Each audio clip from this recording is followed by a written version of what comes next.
haven't studied the amino acids before, they do have the abbreviations which are in this chart. So each of the 20 amino acids has a 3-letter abbreviation and a single-letter abbreviation. So you may run into those. You will run into the 3-letter one for sure. It's not that you have to know them all. It's just to be aware that that's what it means. Okay, so just wanted to mention that. Okay, so we were in chapter 2 and talking about, let's see if we ended with this, with Watson and Crick. Everybody get the paper that I sent out yesterday? If you have any questions about that, just write up a little summary for me. Try to pull out the high points. June the 25th.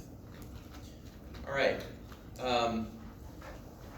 So continue with some things about the structure of DNA. Besides the double helix, one thing to note about it is that it has what are called the major and minor grooves in its structure.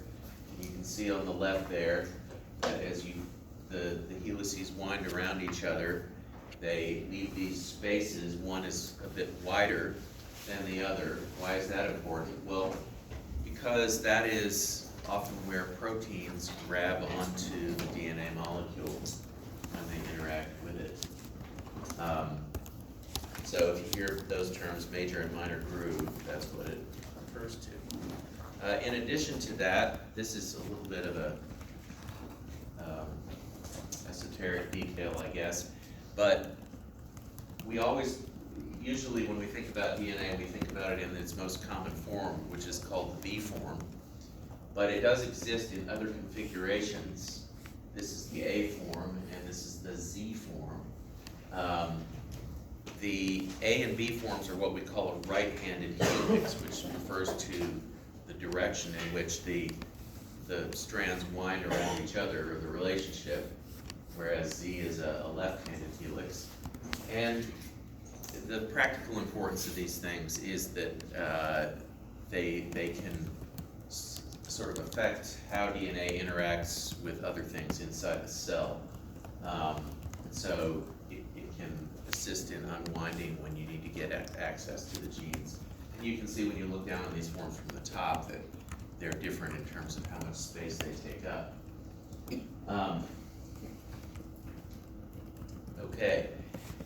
Now this is a pretty fundamental thing that some of you already know, and that is that the bases are held together across the middle of the molecule by hydrogen bonds. Now if you remember from chemistry, in fundamental chemistry, we always talk about covalent bonds, ionic bonds, hydrogen bonds, and there are other kinds of atomic interactions too.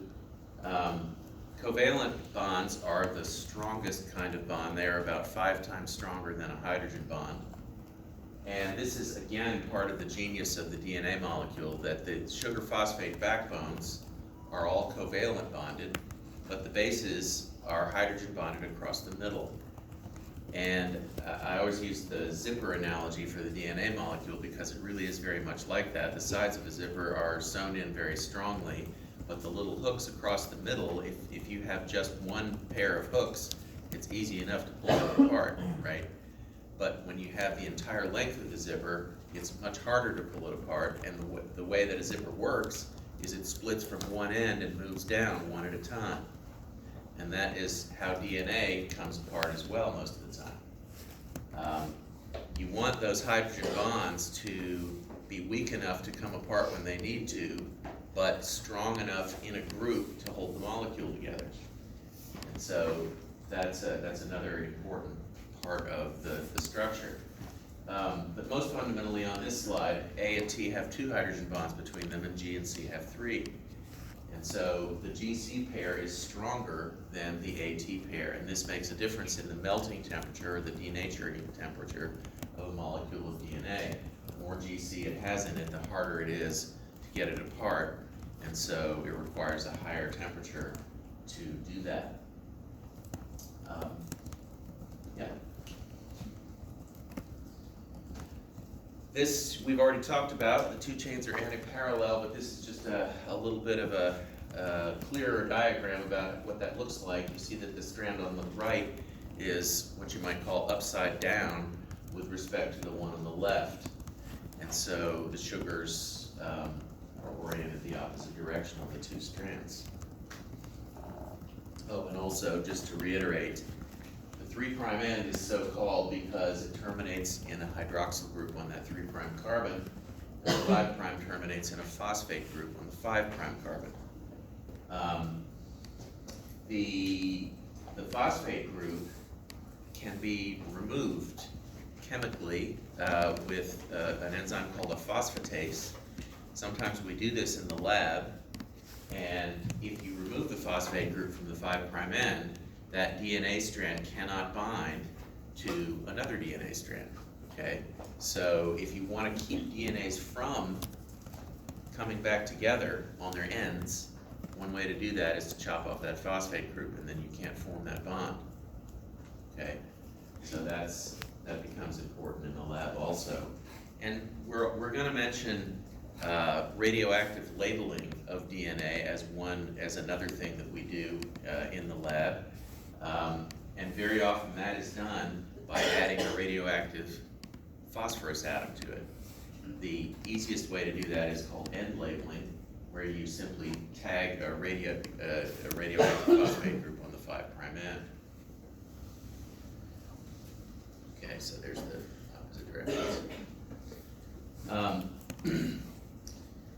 The information, we talk about DNA as an information carrying molecule. What we mean is the sequence of bases along its length. So you already know the code, so you know what that means. A's, G's, and C's, and T's.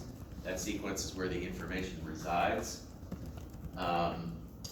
The fact that you have complementary base pairing is the reason why when you copy DNA, you can, each side serves as a template for the other. And that way you can get the exact duplication of the information every time you copy the molecule. There's so much genius built into this system that it's just even hard to get your head around sometimes when you think about it. You know all this other stuff. At this last point though, it was, as I mentioned earlier, when they were trying to figure out what constituted the genetic material, they knew it had to be able to undergo mutations, and indeed this can happen just by changing a base. Okay, the next few slides are about manipulation of DNA in the lab, and this is important because later we'll see some of these techniques used to discover information about genes. So a lot of times in the lab we are not talking about the whole genome but about pieces of DNA. So here are a few ways that we manipulate these fragments of DNA in the lab. I'm going to tell you a little bit about a class of enzymes called restriction enzymes. These come out of bacteria, and they are able to cut DNA at specific base sequences. That is, to break the double helix at specific base sequences. Gel electrophoresis is, oh, and by the way, we'll be using a restriction enzyme next week in the lab if you're in the lab. Gel electrophoresis is a general technique that is used to separate both DNA, RNA, and proteins. It can all be separated from one another by this technique, and we'll have a slide in a minute, but you make a kind of slab-like thing out of some sort of material that will gel, like Jell-O. In the case of DNA, this is either going to be a seaweed-derived substance called agarose or a chemical called polyacrylamide. And you embed the DNA in holes in one end called wells. And so you put your DNA solution in there, and then you submerge this whole thing, and you subject it to an electric current, like that. And so what happens is, DNA at neutral pHs has a net negative charge because the phosphate groups have a negative charge on them. And so it will move, it will swim through this gel, or migrate as we say, toward the positive pole. More on this in a minute. But this is a technique that is used to separate pieces of DNA by size, because the smaller they are, the faster they will be able to migrate through the gel.